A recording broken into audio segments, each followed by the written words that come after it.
Okay, mate, let's have a look here at Bell. It's in that place that I pointed out for accumulation, and it is turned green on the day. Now, hmm, yeah, it's up 3% on the day. RSI bullish, volume fairly decent. The daily does look good to start going higher.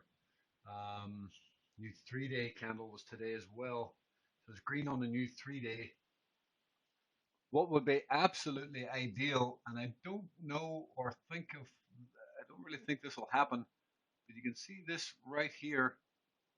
If we dropped into this level, I would be a pretty big buyer of Bell for that to then move higher. The question is, because it would fill this large candle, it would drop back into support.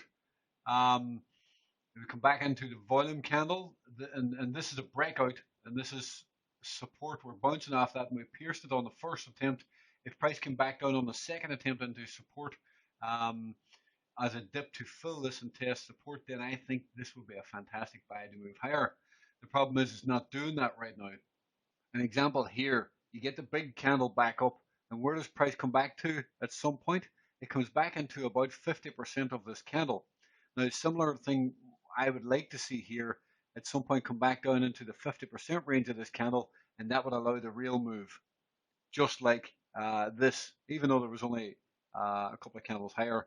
But this would be the ideal situation. I don't really like to chase this when it's up 3% here.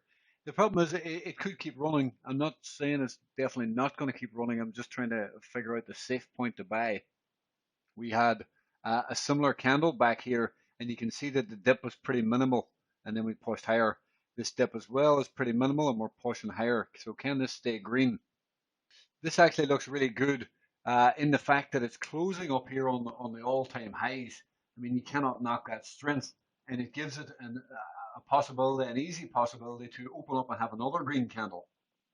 So for me, it is a very strong chart. Um, it's probably a matter of time when it goes higher, not if, but when.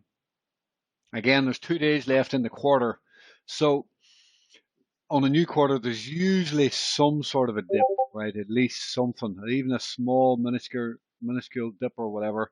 So, you know, it's the safest thing for me to tell you is to wait. If you really, really wanted to get on board this and see if it's going to run for the next 2 days into the end of the month and finish really strong, then obviously you need to buy this today with a stop below the low.